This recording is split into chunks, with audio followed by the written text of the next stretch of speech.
I want to start out this afternoon by painting a picture. Picture Main and 3rd Street, corner of Main and 3rd Street back in 1925. It's a summer weekday, let's say around noon. And I'll sort of try to describe a scene here that is hypothetical but plausible. You have a 33-year-old attorney named Robert Jackson crossing Main Street. He's just gotten out of his office and he's on his way to lunch. And as he crosses Main Street, he passes an 18-year-old named Roger Troy Peterson. And Peterson at the time is a furniture painter in town. He's saving his money to go to art school in Manhattan. And he's on his way up to the Prendergast Library, which is a place he often goes because he's a voracious reader of books on zoology and natural history. So he's heading up to the Prendergast Library. And as he's heading up to the Prendergast Library, he almost collides with a 14-year-old Lucille Ball, who is in town that day doing some errands. But at this moment, she's heading down to the Palace Theater, now the Lillian Ney Civic Center, in order to see the billing of shows coming up that week, because she's intoxicated with Hollywood. And it's already something on her mind, is something she would like to do for her career. So it's 1925, it's a summer afternoon, and again, hypothetical but plausible that these three people coexisted in Jamestown at that moment, and they could have passed each other in the street at that moment. And at the same time that I mentioned these three characters colliding at the corner of Main and 3rd in 1925, there's a fourth important character. And that fourth character is the city itself. And that is the basis of this book. He comes up and says, Greg, how do you prepare for these things? What do you do? What's the magic? You know, I said, no, I never sit down and talk to the person I'm going to interview. That would take all of the spontaneity away. Well, let me tell you, right now, what a mistake that position is. Because I can open up. Here's my book. I read it. Highlighted. Start. It says, start, Greg. Imagine a Tuesday afternoon in the summer of 1925 at the corner of Main and 3rd Street. That's my lead-in for this whole conversation. Yeah. Thank you for blowing that. You're welcome. So on to Plan B. That was a whole segue that was going to lead to a whole lot of interesting questions. Sorry, you'll miss them. You're a native. You're here, right? You're Yes. Jamestown boy? Yep. I was born in Jamestown. Both of my parents were from Buffalo, so I grew up here without having any family here. And I would say that might be a reason that I sort of wanted to do this book, because I couldn't ask any family members, what did that building used to be? What did that building used to be? So I found myself, especially after I went to college in Buffalo, that I knew a lot more about Buffalo than I did the city I was from. So that was one of the reasons that I undertook this project. Not everybody drives around town or even walks around town or bikes around town and is curious about the architecture of the city you're around. What drove you to do that? Was it Legos? What was you? I did have Legos as a kid, but I'm not sure if it was that. I think I've always been a fan of cities. And I think this project came in part because every time I visit a new city, I like to, the architecture guide is a genre out there, and there are lots of cities that have guides like this. And so when I go to a new city, I often go to a bookstore first and seek out the guide to architecture, because I find that once you know the stories behind the buildings of a city, you instantly have a better feel for what that city is about. So I actually have on my bookshelf at home, I have about, 12 or 15 guides from various cities around the country, and so those were inspiration for this project. You express often, you mentioned in your presentation, that architecture often expresses the personalities of the city itself and the personality of individuals behind the city itself. So if I throw out some names, could you give us a little background of what you found out about these individuals to kind of personalize this? And for example, Jamestown is after James Prendergast. Mm-hmm. What did you learn about James Prendergast? Well, I guess some interesting things that I didn't know about him. By the time he got here, he was in his late 40s. He wasn't a young man when he settled in Jamestown and undertook this this role of a city builder. So he had actually trained as a doctor over in the eastern part of the state near Albany, and at that time, this would have been the late 1700s, after the American Revolution. A lot of people in that area and in New England were getting antsy. The land there wasn't very good for farming. The soil had been depleted, so you had waves of ambitious young people and younger adults traveling westward looking for opportunity. And so he was part of that westward wave. And it's interesting just learning about how he and this caravan of people from eastern New York first went down to Tennessee, thinking that they were going to settle there, and decided that it didn't look as good as they thought it might look. So they ended up traveling up through Ohio toward Canada, and eventually made their way back to Chautauqua Lake. So because one brother of James Prendergast had actually been through this area before and thought that it might be worth looking at. So the serendipity of James Prendergast getting here was interesting, and the fact that he wasn't really, he could have been a well-established professional living in eastern New York, but he had something in him that sort of compelled him to look elsewhere. And I think it's interesting to think about what compels someone to uproot themselves and do something so risky as trying to start, a new community somewhere. And it probably isn't even what he thought he was doing, but he ended up having his name to a city. Well, you found a little nugget in your research about James' father, William. Share that. Yeah, James's father, he was... So in the Hudson Valley, which is where James was born, a lot of the land there was owned by Dutch families that had been part of the original New Netherlands colony that founded what became New York. And James's father was part of an insurrection against that Dutch landowner class. And he actually was accused of instigating a riot and was sentenced to death. And the King George, whichever George it was at the time, actually pardoned him. And that compelled the Prendergast family to be loyalists during the American Revolution. Did you see any of that impact on James Prendergast's politics as he kind of rolled through here? I'm not sure. I didn't get a good sense for what his politics might have been, or how often he talked about his family being loyalists during the American Revolution. I bet he didn't. Another individual who we learned a lot about is Joseph Ellicott. What's Joseph Ellicott and the who he was employed by, the surveying of the area? What did that mean to this community? So Joseph Ellicott was part of a family of frontier land surveyors, and actually there's a city in Maryland called Ellicott City that family helped found. And what's critical about Joseph Ellicott and his work, and I think he had a fairly prominent role in this part of Western New York because you have the town of Ellicott, you have lots of stuff around here named after him. But he was a critical figure because his brother Andrew Ellicott assisted with the planning of Washington D.C. and Washington is this grand Baroque European style layout. And Joseph also planned the city of what became the city of Buffalo. So Buffalo's radial street layout was inspired in part by his familiarity with what his brother was doing down in Washington. And so that's sort of I guess, in terms of the biggest impact that Joseph Ellicott had on Western New York, it was in laying the street grid for the city of Buffalo. But then it was also in basically laying the grid of townships that when you look at a map of Western New York today, there are a lot of square towns. That's because Joseph Ellicott surveyed the entire region west of the Genesee River and basically platted out the entire region into retail lots that could be sold to settlers and to frontiersmen.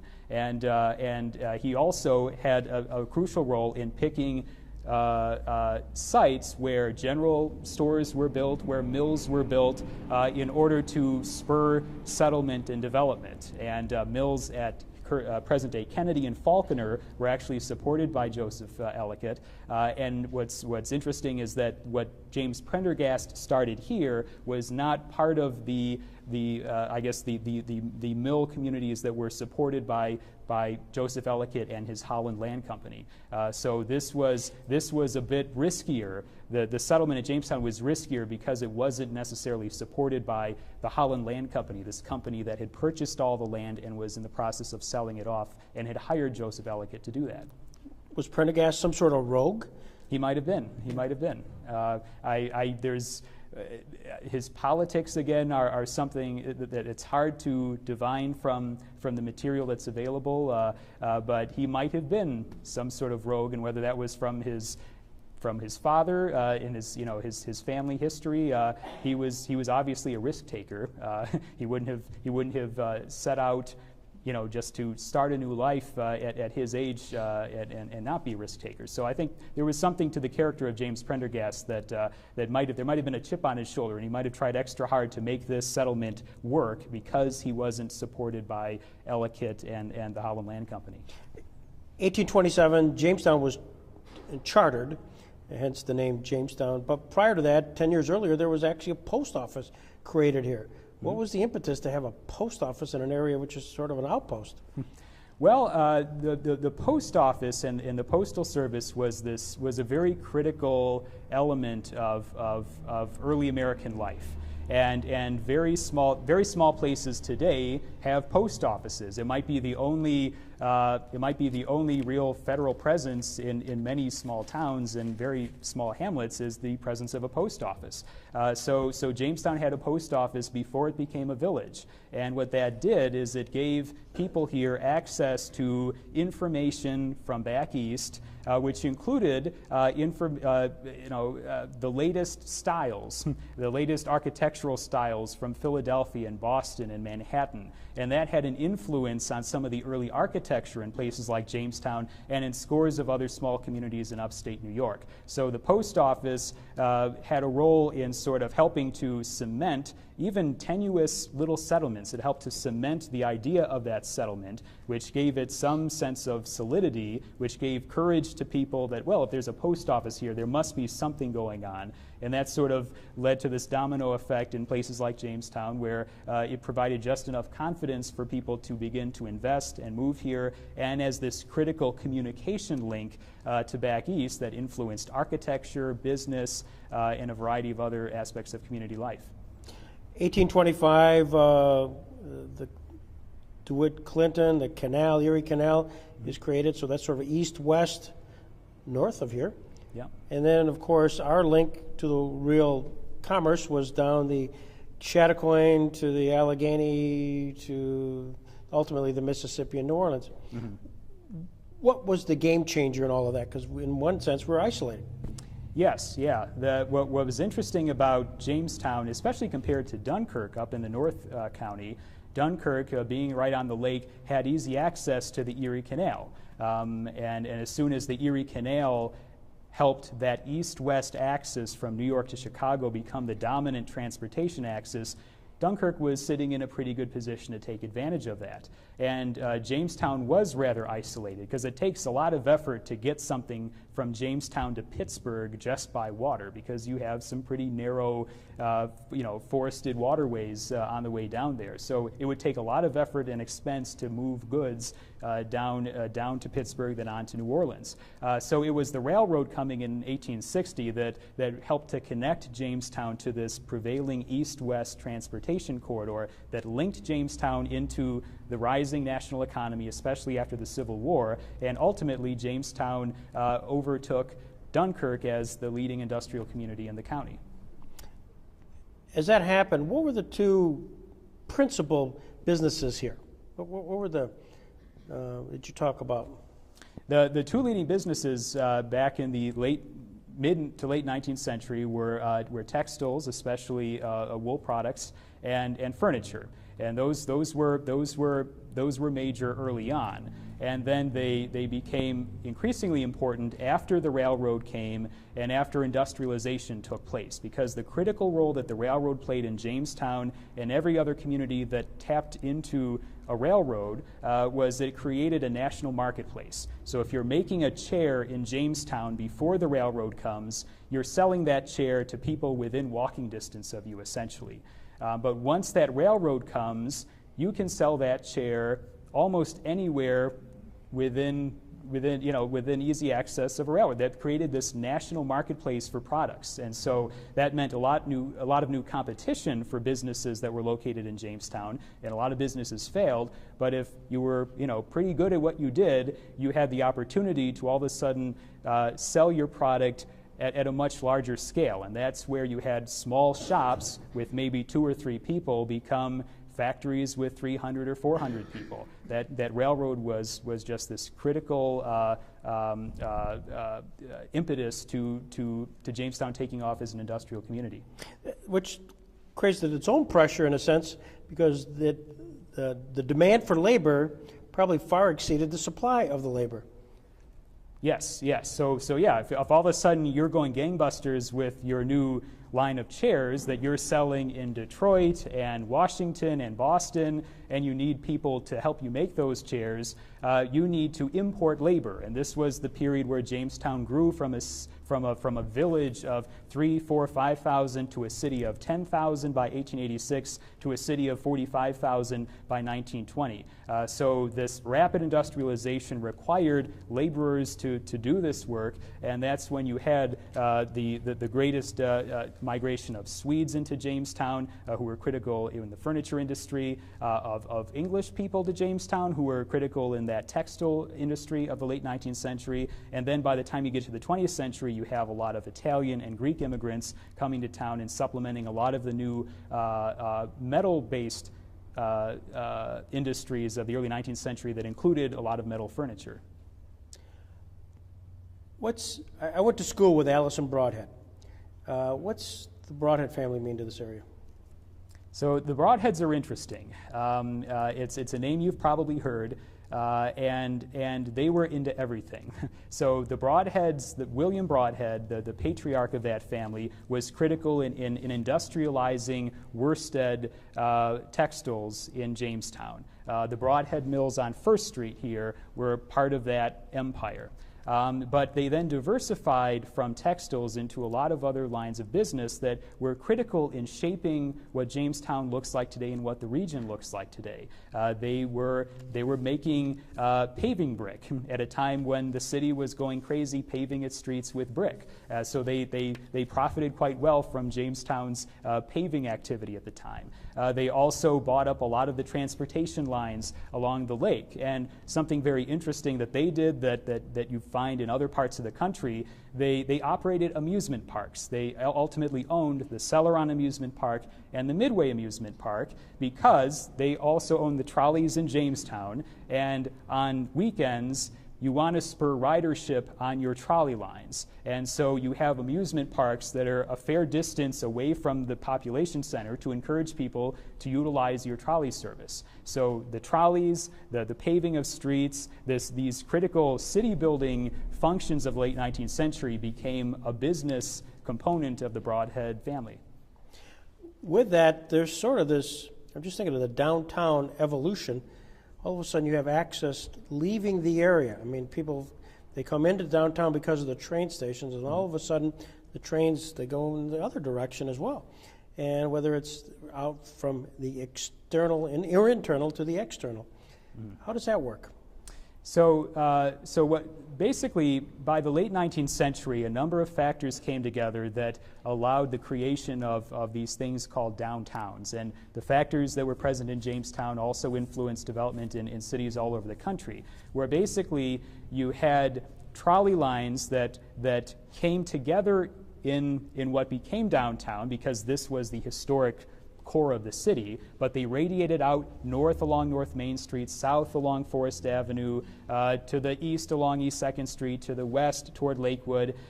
So these trolley lines fanned out from the downtown, and they helped to disperse residential activity. So people who had to be at the, before trolleys within walking distance of where they worked, the introduction of trolleys allowed people to live further away from where they worked. And that was a revolution, because all of a sudden you could live 5 miles north of downtown or west of downtown and still get to work in reasonable time. So it allowed residential activity to fan out. And at the same time, because those trolley lines all converged downtown, it made downtown real estate very expensive because downtown became this hyper-accessible core. And that's where you have the economic rationale of actually building buildings that were 3, 4, 5, 6, 7 stories tall. There hadn't been that rationale until the trolley system created the economic pressures to actually build tall buildings because the land was so valuable, because the property downtown was so accessible to this regional population that was all funneled there by trolley.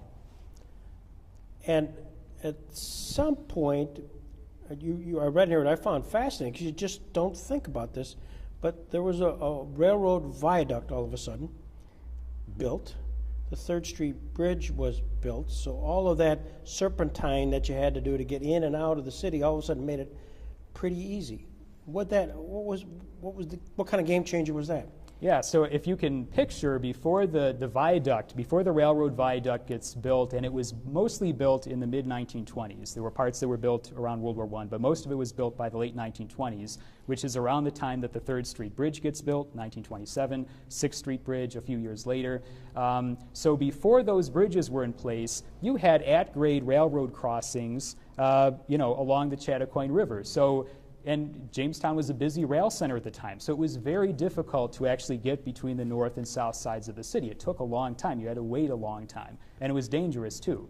And also it was very hard to get to the west side. You had to use the bridge near the boat landing and then meander your way back uphill. It was hard to get from downtown to other parts of the city. So by raising up the railroad tracks, allowing pedestrians and vehicles to pass underneath it quickly, and by building these bridges over the Chattacoin River, all of a sudden you're able to get from the middle of the city to the edge of the city in 10 minutes instead of 45 minutes. And that's a revolution in how people operate, because all of a sudden you can live much further from downtown, much further from work. It had the same effect that trolleys had, and except at the time that this was happening, automobiles had come around.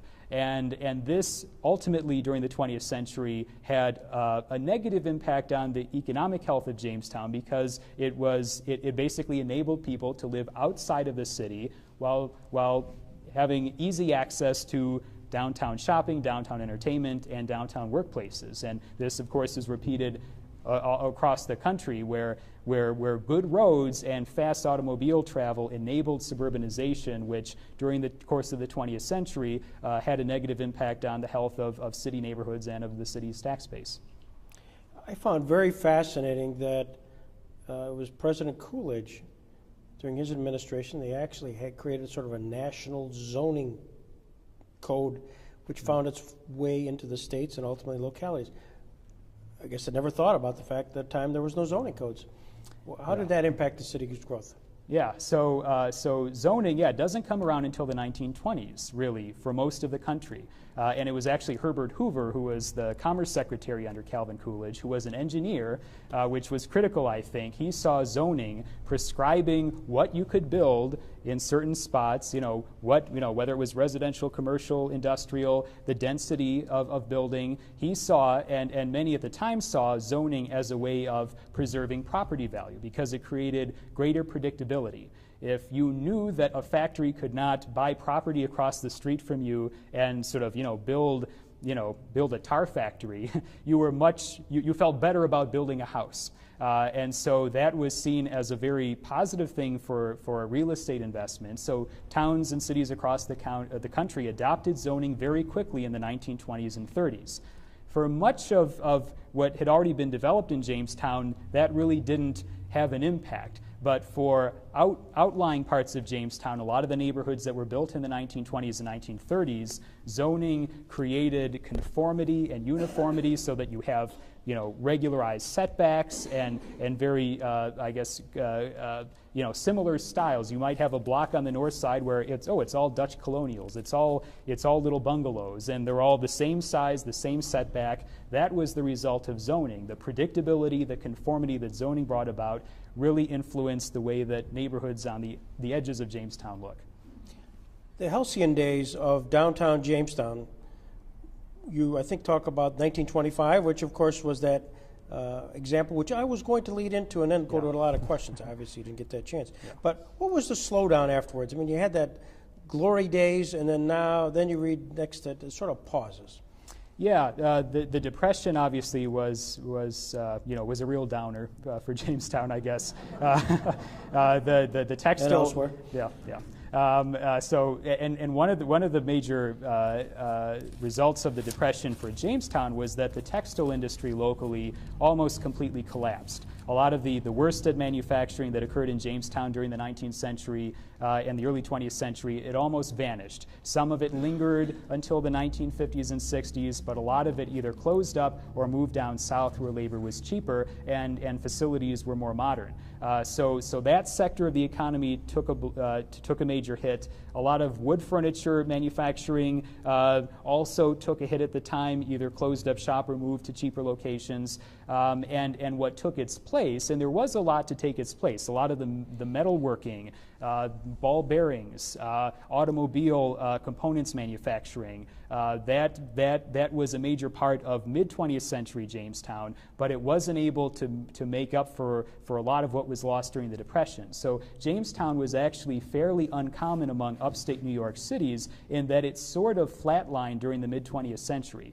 Buffalo, Rochester, Syracuse, Binghamton actually grew, especially when you account for the suburbs, grew quite a bit during the 1950s and 60s. And Jamestown sort of flatlined after the 1930s. When did the era of the plaza come into play? You know, that whether it's the Fairmount Plaza or the Southside Plaza or Second Street Plaza, it seems to be preeminent. Yeah, so the plaza, the strip plaza, came about largely after World War II, and it was part of this process that began in the 1920s and continued for the rest of the 20th century of adapting the city to the automobile. And what plazas provided, and you can go down to the Southside Plaza today on Foote Avenue and basically see almost what could be described as a downtown street laid out in this setback plaza format with off-street parking, so that you have a pizza shop and a pharmacy and a bank, and it's this typical sort of what you would encounter if you would walk down a downtown street 70 or 80 years ago, but by putting it in a single-floor building with lots of parking, that basically created environments where that sort of activity could be removed from downtown, put in big buildings on the city's edge that were much more accessible for people who owned a car. And by the end of World War II, especially in the 1950s and 60s, most households had a car and found it much more convenient to shop at Southside Plaza or at Fairmount Plaza and ultimately at the mall than to come downtown, park on the street, and go through what was increasingly perceived as the hassle of downtown retail. But at some point, you talk about the reinvention of downtown Jamestown. What do you mean by that? Well, I think during the 1970s, especially after the Chautauqua Mall was built, and this was common in cities all over the country, a lot of cities put a lot of effort into trying to compete directly with malls by, for example, demolishing Brooklyn Square and trying to put major retail down there, or by building parking ramps and trying to prop up old department stores. So during the 60s and 70s, a lot of effort was put into trying to make downtown retail competitive with suburban retail. And I think what we've seen over the last 10 to 15 years is a recognition that's, especially with the advent of online retailing, the downtown as a retail center will never be what it was. And so I think a lot of the attention and energy now is turning toward reinventing what downtown is and reimagining how to use the buildings that we have and how to reuse the spaces that we have. So that example of the old Jones Bakery building that's now an indoor skate park and has a couple of neat businesses in the ground floor, that's a great example of just turning what we used to think about downtown on its head in a really creative way. And instead of being tethered to what we think downtown should be based on what it was in 1950, we're thinking of what downtown needs to be in the 21st century and what it can realistically be given the way that retail and other businesses operate today. Let me ask you a Jim Roselli question. Shoot. Let's assume you just won a raffle over there. Joni pulls your name. You're a lucky person, and the certificate says you get to have dinner for 5 at the house you choose that you wrote about in the book here. What house would you choose to have the dinner, and who would you invite? And you got 200 years. You got 200 years to pull from. 200 years. Okay. Jamestown figures, though. Yeah. Jamestown. Okay. Well, I don't care. You can ask anybody you want. No. Okay. All right. The house. Ask Randy Sweeney. It's okay. Okay. Yes. Who will I offend here tonight? Let's start with the house. Let's see here. My favorite Jamestown house.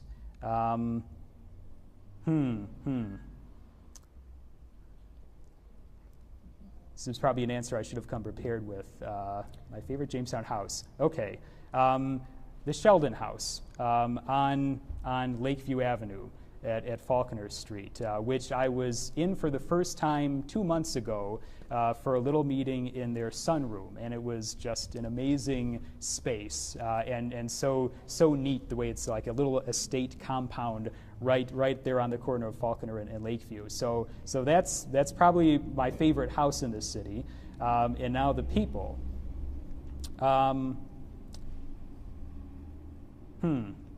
So Jamestown figures. I would say, well, you'd have to invite William Broadhead, because anyone who sort of found a way to get sort of wool mills and amusement parks mixed together, there must be something sort of screwed up about him. So that would be entertaining.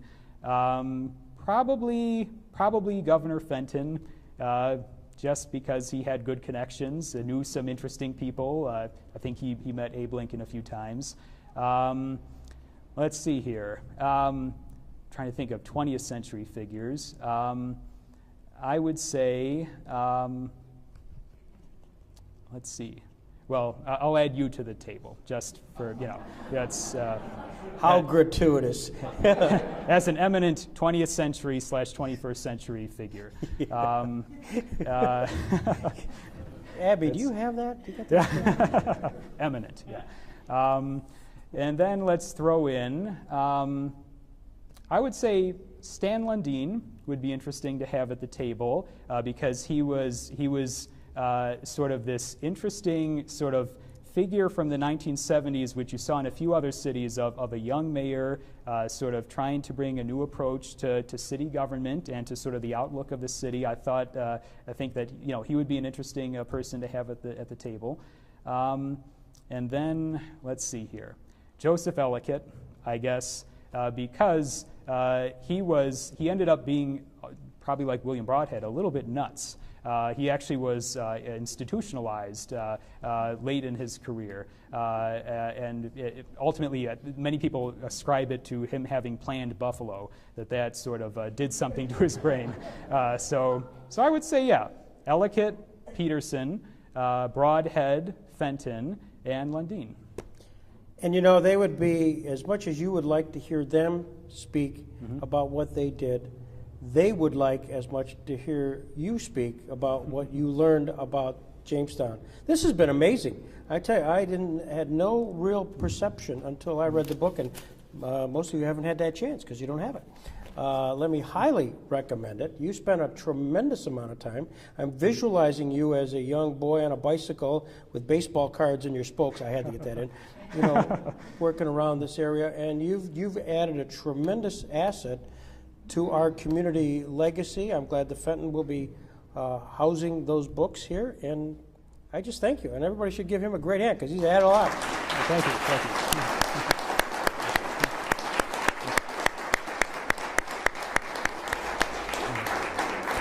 So the way the second part of the book is divided goes over, describes 100 buildings in this city in those 5 geographic areas. I would say, starting on the north side, in addition to the Sheldon House, which I'm fond of, I also like the Euclid Avenue School very much. The way the red, the landmark red roof, the way it sort of stands over Prendergast Avenue near the entrance to the cemetery. That's a very dramatic building. On the west side, I like the Armory, in part because as a child, my dad worked as a pharmacist in the West 3rd Street Plaza, and I remember going to that plaza and sort of visiting him at work and sort of thinking as a 3-year-old what an unusual building that was, and that it was some sort of castle. So that's sort of a childhood memory there. On the south side, I'm going to say the Greek Orthodox Church, St. Nicholas, which I think is one of the best late 20th century buildings in Jamestown. Just a very interesting design by local architect Julian Natzker. On the east side of the city, I would say the Empire Worsted complex, which is now called the Gateway Center, which was built in the late 19th century as a textile mill, but is a really good example today of industrial reuse. A lot of interesting new uses in that building, human service related and recreation related. And then to come back to downtown, my favorite downtown building, I think City Hall is very interesting. And I like trying to understand City Hall, but it's not my favorite. I would say my favorite downtown building, it would have to be the telephone building, the old Altel building, which is a really great Art Deco building. Only 4 stories, but the vertical lines on that building help it read like a skyscraper from up close. Yes, there's a really interesting story that's related to the Jackson Center, actually. It was, and I'm trying to remember her name now, was Mrs. Kent. Rose Kent Wetmore, I think. Yes. Elba? Like I said. Yeah. They're about the same. Yeah, so she was, she married Wetmore. someone, yeah, so she lived in what is now the Jackson Center for a time, and her son was Charles Wetmore, who went on to become the designer, or one of the designers of Grand Central Terminal in New York City, and also designed the Furniture Mart building here, the Warren, Pennsylvania Public Library, as well as was involved in a lot of prominent buildings in Manhattan in the early 20th century. But his mother lived in what is now the Jackson Center and was an early Christian Scientist. And she was critical in the building of that little church at the corner, right across the intersection from the Jackson Center. It was one of the first Christian Science churches in New York State, and I think it's one of the few such churches that is still a Christian Science church. And it's an interesting building that was also designed by her son. So it's those 2 buildings, the Furniture Mart and that church, are 2 buildings in Jamestown that were designed by a prominent, internationally recognized architect, in addition to the Roger Tory Peterson Institute more recently by Robert Stern, who's a very well-recognized postmodernist. So that's sort of, I would say, as a woman who sort of had an interesting influence on the shape of Jamestown, both because of her son, but also her religious leanings at the time. I think she's a very interesting story.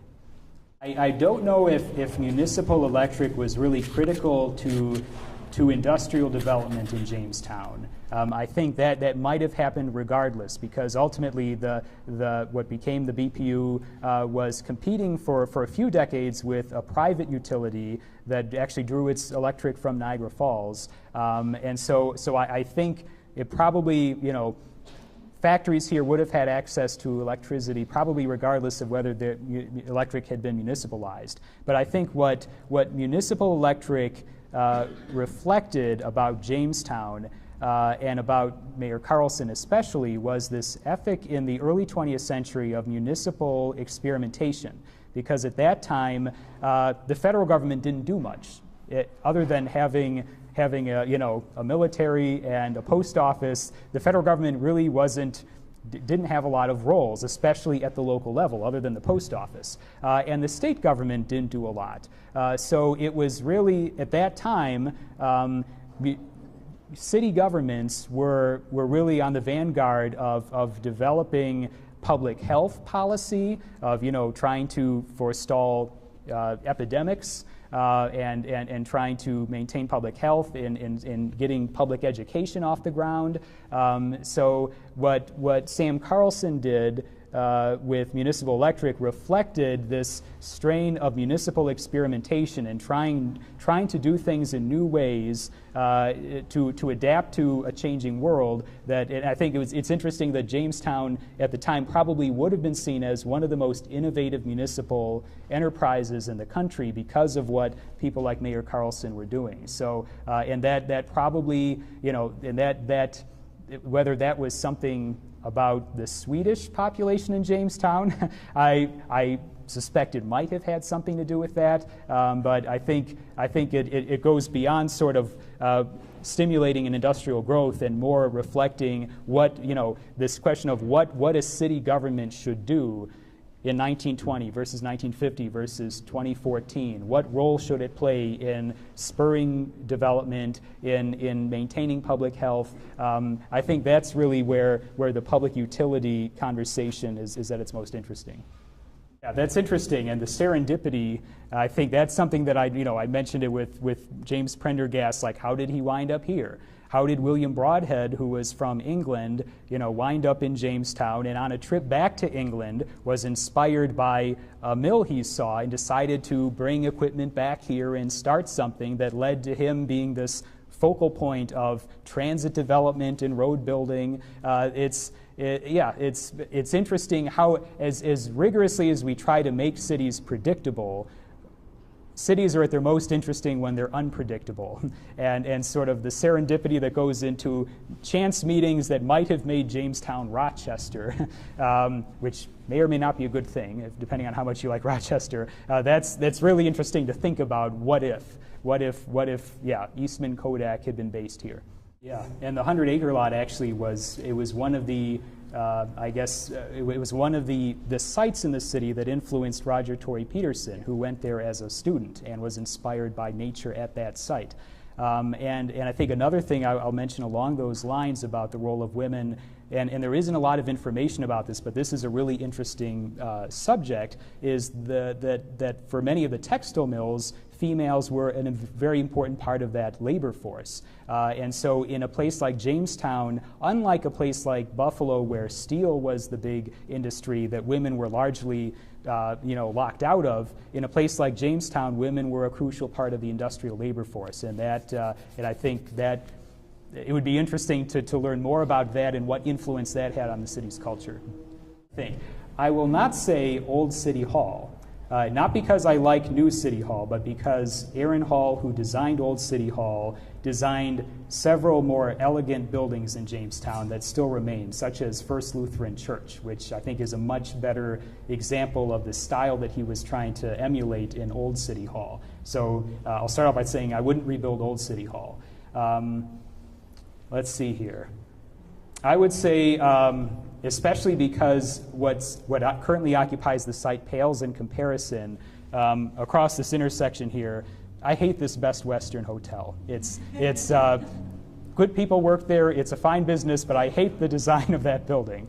And what used to be there was a post office that was built around 1900. There was this grand Beaux-Arts edifice that was then replaced by a much more utilitarian-looking building down the street. But that building, it was demolished in the late 1960s. I think there's a picture of it in the book. But that was sort of a really grand building that it would be nice if that were still around. So I'll just go with one.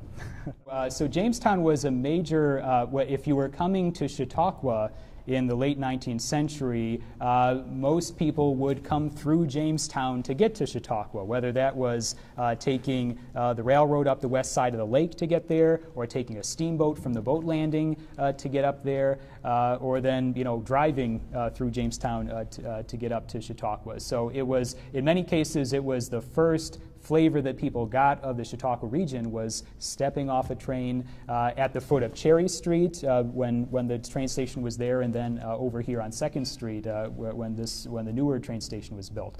So as the first sort of flavor for the Chautauqua region, that was critical.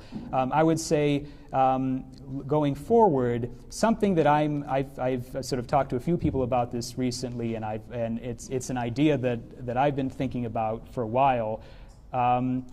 There are a lot of people who invest a lot of money in the great old houses at Chautauqua, and they spend a lot of money on these homes at Chautauqua. And I wonder if it would be possible to interest some of that market in some of the old houses in Jamestown that you can buy for much less, and take on a really interesting renovation project with the money that you've saved by buying a house in Jamestown instead of buying a house at Chautauqua. And if you could peel away some fraction of that Chautauqua real estate market to sort of take on some great renovation projects in Jamestown, I'd like to think that that would be some sort of symbiotic relationship that Jamestown and Chautauqua could develop. Okay. Yeah. Let's get Greg out.